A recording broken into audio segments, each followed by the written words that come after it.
anyone in this country know that Obi won the last election. Nigerians came out in millions to support the Obedient Movement and Labour Party. We dashed their hope. I know Peter Obi very well.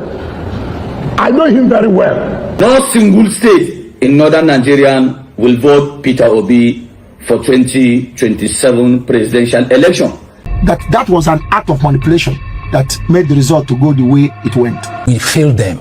We couldn't defend the vote. And you see, what I don't like is people playing to the gallery. It is stupidity to play fair in a system rigged against you. If your biological father disowns you publicly, you know what that means? Do you know what it means? But it will be a hurting.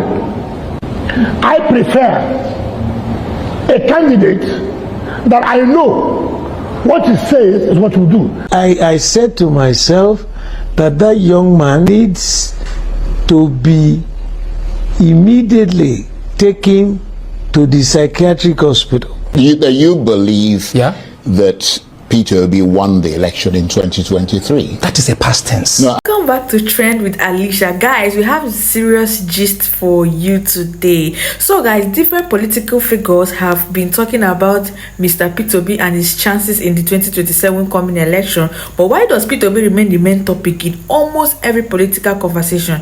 But let's begin with Isaac Balami, a former Labour Party member and Obedient who later defected to APC. Listen carefully to what he said about Peter Obi. We will be right back. Part of what virtually everybody who left talked about. But I've said one thing that maybe people are not listening. I have made up my mind not to belong to any movement that cannot stand their ground and do what is right and win elections. Nigerians came out in millions to support the Obedient Movement and Labour Party. We dashed their hope. We failed them. We couldn't defend the vote. Common agent we couldn't raise. We couldn't pay the agent even though the money you have sat here and said that you believe that Peter Obi won the election in 2023. That is a past tense. No, it's not past tense. I'm asking. I said I believe because yes, I said I believe, but we couldn't prove it. You couldn't prove it. Yeah, but you said you believed that. So that meant what do you expect? What do you expect for somebody who was a deputy campaign manager of a party that gave out? I gave my all. So basically, you lied then if you said that Peter Obi won, and now you're saying that he did. You don't believe he won. I'm trying to understand. No, you see, these are two separate things. Whether he win or I am telling you here that we went to court and we had no from EC. It is because we had no agents. Yeah, but there's a place I'm going to. And I put my resources. There's a place I'm going to. You have to listen to this, please. I put my resources, called the top 12 campaign support organizations, raised almost 300,000 support groups, put my resources, organized a training for the agents, and the party and the campaign council showed no interest. Then election came, there was no agent to give up from EC8As. Then you're telling me now that I should stick to that platform that doesn't believe in structure or doesn't believe in logical way of doing things. I'm not telling you what to do. Exactly. I mean, it's not my place these to are tell part of you the what major to do. reasons why you've made your decisions. Yeah. Where I'm going with this is simple. You said after the elections, you sat where you're sitting and you said that you believe that Peter Obi won the 2020 and then we went to court. Presidential, let me just make the point, 2023 presidential election. And the upshot of what you were saying is that he was essentially turfed out of that victory, conned out of that victory. And as the upshot of what you were saying is that the person who is in power at the moment was the architect of that turfing out of Peter Obi. Whatever happened to that thing that you spoke so that you spoke about as a principled position that you had taken? That has now disappeared. No, and principle has nothing to do with who won and who did not win. The court. So this is a pragmatic decision on your part. No. You see, the court proved that. We, after the election, surprisingly, I was the only person who bought 2 cows and went to Unity Fountain here and mobilized 1,000 people. The same leadership of the Obedient Movement say we shouldn't protest. What did you do with the cows? Because we had to feed people to protest. Okay, yeah, right. Yeah. Yeah, I brought in sound and stage. Makes me hungry to think about the cows. Immediately. So if there was anybody who was even challenging, he said, no, don't protest, we'll go to court. And I obediently followed him. We went to court. You can see pictures and images of how we were in court. So he failed you, basically, because he didn't provide the sort of structure that you needed. If Labour Party had listened to the advice, if the Obedient Campaign Council had listened to the advice of late Dr. Doyin Okupe, and what we did as support groups, we will have known if we won or not by proving from EC8As. Uncle Charles, we had no evidence, we had no proof. And 1 year after that whole election, no evidence of putting that structure in place. I don't want to go into discussion about what the Obedient is doing and the crisis in the Obedient. Everybody have their own challenges in life, and including in our families. I'm just here to tell you that I have seen the light and I'm following the light. So I've heard his reasoning. Now let's listen to a commentator from Car Truth TV who claimed that Peter Obi actually won the 2023 presidential election and not Tinubu, that the election was literally rigged. Watch what he have to say. We will be right back. Everyone in this country know that Obi won the last election. That was an act of manipulation that made the result to go the way it went. There are more shocking things you know about in Nigeria. This one is just like icing on the cake, and they say it's more shocking. There are more shocking things. Do you know, as a member, that before I could move a motion in the floor of the House, I have to write to the Speaker of the National Assembly? You have to write to the Speaker before you can move a motion. And you know, even if you want to move such a motion, once the Speaker identifies you that there is an intent for such, and they will go against what they stand for, you cannot stand up in the House and speak until the Speaker permits you to do so. That is the law. They blacklist you. If you can put your hand like this in front of the Speaker, you will call somebody behind your back. So whether I saw the car you came in or not, Nigerians knows the cars that have been shared to House of Rep members like you, and we know the cost of these cars. Now, what Nigerians are asking is, does it make sense that in a country where over 150 million people are living a multidimensional poverty, soldiers are receiving 100,000 naira salaries and teachers are receiving 70,000 naira salaries, does it make sense that those who are elected to represent us, who've seen this poverty, are driving such executive cars? So what you're saying is that the National Assembly members don't even get as much money as the public believe they do. Have released through the budget 1 billion to us twice in budget. Not released, budgeted and approved by the Assembly. Was implemented? No. Zero implementation. People are still being owed 2024 contracts. So what exactly is the work of the National Assembly when such budget is submitted for your oversight? The budget is it you people don't investigate anything? When you don't investigate the establishment of such an agency. Is it that you people have become so powerless, or that majority of the members in that green chamber are being fed with a badu and corn that they can no longer talk? Now, let me tell you something that you don't know. Many Nigerians believe that Peter Obi won the 2023 election, while others feel that he was not forceful enough in fighting for his mandate, and this reportedly left some of the former supporters disappointed, including people like Kenneth Okonkwo and many others. But now listen to what the Arewa youth leader said about Peter Obi. He said that Peter Obi is not going to become the president of Nigeria without the support of the North, till Peter Obi comes and see him and tells him the reason why he will become the president of Nigeria. Let's watch what he have to say. We'll be right back. Obi should count northern Nigeria out of his campaign zone. No single state in northern Nigeria will vote Peter Obi for 2027 presidential election. The reason is this: Peter Obi did not consult us before coming out to campaign or coming out to contest for president in 2027.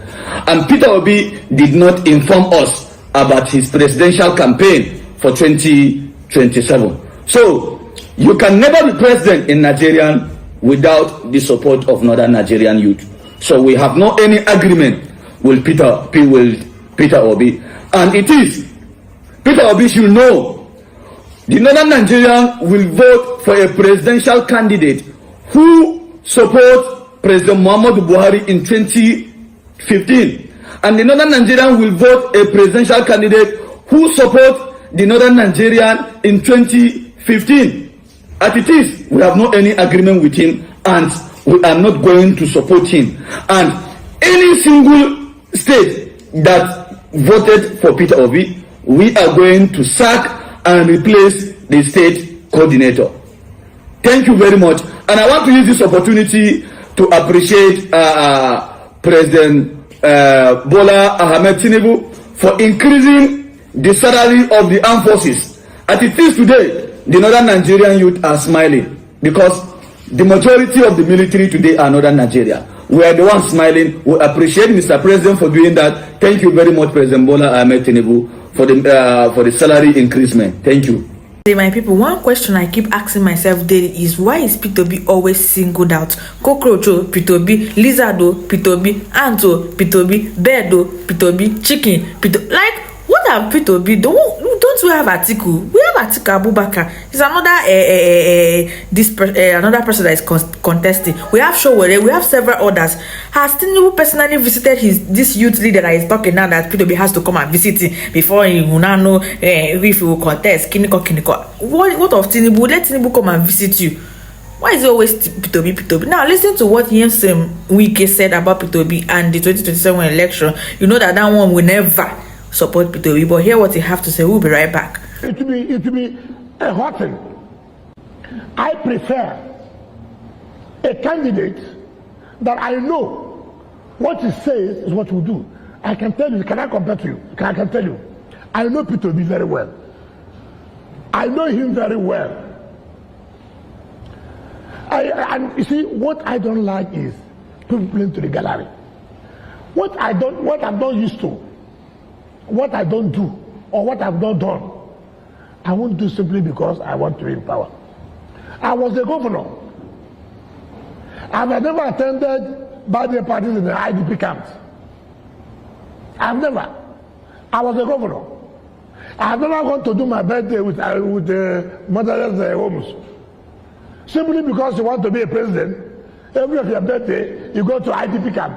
You go to motherless babies, and people say, "Oh, this is the type of people we want." No. What I'm trying to say, and you are carried away with that kind of sentiment. We have to go. Atiku Abubakar, I know him very well. You heard what his boss said. The man was supposed to give him testimonial.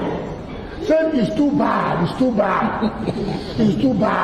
That's a testimonial. Look, your boss said, look, you're not supposed to. Look, don't Nigerians be careful, don't near there. Your boss says so. What other testimonial do you want? All right. So this is a man, this is a president. Yes, they have not done everything. No, it's not possible. Within 3 years, okay. But you can see the difference. Yes, it's hurting. All right. There's nowhere where. So it's not about people who come to, what I've watched people do, channels, arrest. I don't know people whom you call. I begin to ask them about Nigeria. I laugh. I told them what to say. Who is this man? All right. What does he know about Nigeria? I see somebody talking about politics every day, talking about people. This is a man who ran presidential and presidential aspirant for Medo. Zero. It's a man that even will call to comment politically. Thank you so much for that. Thank you, sir. That's why this is the only thing we have now. We can use. I'm sure we will have ample time to talk more about it in subsequent editions. For today, we are done of the hour, so we have to go. Thank you so much, Honorable Minister. I just want to hear their problem. Guys, you have heard Wike's criticism of Peter Obi. Every time it's Peter Obi. Atiku nko. But thankfully, Ruben Abati of the Arise TV News responded to some of the claims and some of the criticism that Wike made. Listen carefully to Ruben Abati. We are going to be right back. And I like to say that the first question to ask is, who is Nyesom Wike in Rivers State politics? To the best of my knowledge, he's just like any other person who is qualified to vote. And as has been pointed out, he has just one vote. Mm-hmm. He's not in a position to predict or to announce ahead of the fact what the outcome of that election will be. He cannot sit in August 2026 to say that President Tinubu is going to take all the votes in Rivers State, and those who are already calling the election in Rivers State for any other candidate, that they should go and cancel that because it will not happen. It doesn't have that authority. So he's just embarked on a trip of delusion. Yeah. And his delusion should be called out for what it is. The only body that is recognized under the laws of Nigeria to declare election results when it takes place is INEC, right? Not any other body. And the point about voter apathy, I don't think that this should translate into voter apathy. The people of Rivers State, the voting population of Rivers State, has no obligation to answer to Nyesom Wike. They have the right as citizens, and they have the right to insist on their rights as citizens, and to go out on election day and make their own informed choice. That's what the electoral process is all about. And the electoral body must give them the opportunity to go out and vote and have their say. And any other person, whether it's Wike or his agents or anybody that seeks to violate that process, should be called to question. And that is why INEC itself has been asking for a National Electoral Offenders Commission, so that people who have the kind of delusion, the kind of megalomania, the kind of arrogance that Wike has demonstrated can be called to order. Because this democracy, the duty that we have as citizens is to be vigilant and to defend it. Anybody who says anything to the contrary should be called. Wike recently described you as the father of corruption. He also alleged that your Abuja residence was built with funds from Rivers State and challenged you to explain its ownership. What was the reaction when you heard those allegations? I think I said to myself that young man needs to be immediately taken to the psychiatric hospital. All right? My house in Abuja was bought with funds from Rivers. How? We Rivers. This guy is okay. I wasn't the only one he was abusing. And one question I want to ask, first of all, it's an infra-dignitatem for me to respond to a child who is just about the same age as my child, as my first child. It's an infra-dig. And go and find out about him, what his father did to him, and what did he do to his father.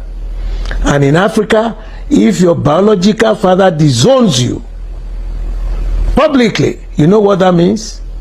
Do you know what it means? And you want me to respond to him? Respond to him like what? Maybe I'm not sorry, because I have met his family, I've met his wife, and he's talking absolute rubbish. I didn't even build the house. You know, the house was built, I bought it, and it's still there. So I will go to Rivers, and am I from Rivers State? I'm not like him, and it's an infra dig for me to even listen and touch base with his, and I'm going to sue him to court for all the shenanigans, the thoughtlessness, and I'm sure he was high on something. It's high time this guy in the villa should move away from him. Is an advice. Kadankada, wayo, tejejeo. You don't need him. I hear you, Judge.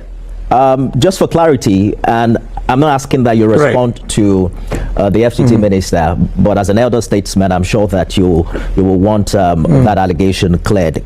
Are you categorically saying that your property in Abuja has no relationship whatsoever with funds from? How would he have?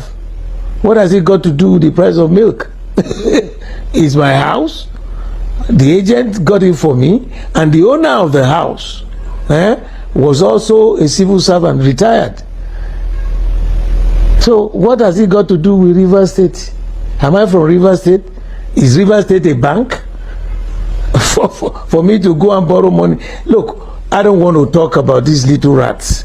These are people. Okay, but despite everything Nyesom Wike has said about you, if by tomorrow the survival of the PDP required both of you sitting across one table, would you do it, or has that relationship reached a point of no return? How? he got to a point of where he sunk himself.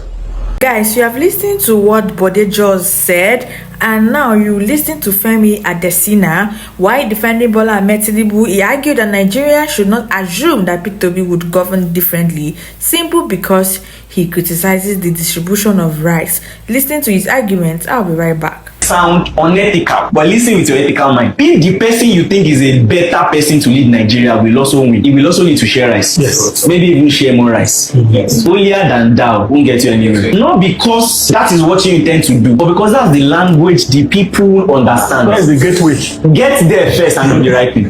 This is not even the mindset of the end justifies the means. This is you understanding culture, people's psychology, and know that before it will take it to change their mind that they should not take this thing, it will take long and things will have spoiled. So do this while you can. What am I saying? The real builders also need street wisdom. Don't think that because you are building, you get what you need. No. You need the wisdom of those getting it. But you know you are building. Even the entrepreneurs that think they are building, they should add lifestyle marketing to their companies. Not because that's their metric for success, but because it seems like this is the language the financiers understand. Get their money and use it to build. But don't get lost in it. It's the wisdom, it's the balanced wisdom we need. I know I'm the right person for the job. I'll still give you 5,000 naira to vote for me. If you think I'm evil, yes, I agree. But let me get there first. Because the people that don't want to get there will share it and still get there. Yes. And for me, I don't want to do it. It's the truth. Some people will not take the 5K because they even understand what they want to use it for. But because they are hungry. Do you know what is hunger? You know that you will come back and send your children to school. You know you will come back and provide jobs. But right now, the only language they understand is let me feed today. You not listening to that their need is you not having their ears. And the people that can answer to their need would have their ears. And they will go out in troops to vote for them. The financiers also need to see the cosmetics as you are solving the functional problem. I heard what Femi Adesina said, but Mr. Common Sense also responded to him, challenging that argument about the distribution and Nigerian political culture. Watch what he have to say. We will be right back. Argue that you don't need to share rice. Okay, you can argue that that example looks really unethical, like he said. But the truth is, it is stupidity to play fair in a system rigged against you. You may have to look for a way to create a direct opposite, create an alternative to what these guys are doing so that you can get your way into it. Because there are two no ways to getting into power. It is either you join them to get to power, then change or alter the culture, or you do a long-term strategy plan, long-term. And that could take years and decades and even not centuries to changing this culture. Because as I talk to you now, the culture here is very simple. And it's not just about the artisans and the poor people, the people in the rural areas, the jobless. No, it is a culture here. Professors have prize. Organizations, pressure groups have got prizes. NMA, MBA, they have prize. Born, all of these professional bodies, they have prize. They have prizes. Youth corpers have prize. Vice chancellors have prizes. Everybody. These guys are not just buying the artisans and the poor people, they are buying even the educated. It is a culture. Culture, we eat education for breakfast. Culture, we eat ideology for breakfast. Culture, we eat patriotism for breakfast. Let that sink. Culture is the iOS. Culture. That is the operating system. Yes, that is the operating system. Why strategy is the application. No matter how good an application is, it will still need to run on the operating system. And what is the operating system here? This is it. We either join in what they do now and get to power, or wait, do a long-term plans. And that's why some very brilliant minds like Patu Tomi and the rest of them, great guys, will never have a chance to get into power because the culture has swallowed their nobility for breakfast. Culture determines behavior, determines how people do the things that they do, and it also affects how people, the habits of everybody, everyday habits of everybody. Culture. What is the culture of the Nigerian people? If you understand this, you know. Like I said, don't take everything Adesina say. You don't need to share us. But what is your understanding of the culture of the people, and how are you going to get to power? We must understand that, you know. For this country to succeed, we must build a strong and healthy culture. We must reward quality, noble cultures. Because at the moment it's all bad. So whoever wants to penetrate this system must be ready to break into the culture. Either you break into this culture to change, to alter the culture there, or you do a long-term planning in looking for ways to leak out this culture, reward good culture. You are replacing this operating system with another operating system so that the application will naturally update itself. It will update itself and there will be change. That's the only way. Let's not stop deceiving ourselves. There's so much to do. The disadvantage we have with our political culture now is that the people that are supposed, usually in other clans, it is the opposition that induces the people so that they can get to power. But here, the people who are in charge are the ones still inducing. That's where it gets messy. They are the ones still inducing. So they are doing too fat authentication. That means that they are not going to put in the effort to empower the people and put them out of poverty, because they have understood the culture to know that they rather induce than to actually work. Culture. Now, this is where we are going to draw the curtain. After listening to these different opinions, I have one question. I still have this question. Why is Peter Obi constantly the major subject? People from the APC, the PDP, the NMPPC, the Labour Party, the YPP, the UPP, the CPP, the ADC, anything PP, and other political groups keep focusing on Peter Obi, even though he's not even the current president, yes, but the hatred is massive. This one is not the love is massive, this one is the hatred is massive. Why are they not giving the same attention to other possible candidates and opponents? Why is it Peter Obi? Is it because it's Igbo? Why? The North are against him, South are against him, East is against him, West is against him. It's too much. Guys, what do you think about this? About the constantly bashing of Peter Obi? What do you guys think? Is it because of fear? Are they afraid of him? Or is it because of his political strategy or genuine criticism or his agenda? I don't know. Or ulterior motive? Drop your thought on the comment. I need your thought on the comment section, because people's opinion will help me know why they're always bashing and slapping and capping and lapping and suing. Guys, it's too much for Peter Obi. It's too much. If I'm Peter Obi, I don't resign. I don't want to be the president. But anyhow, I'll see you guys in my next video. Those that are watching my video, I so much appreciate. May God Almighty continue to bless you, uplift you, and elevate you in Jesus' name. I love you guys. Peace out.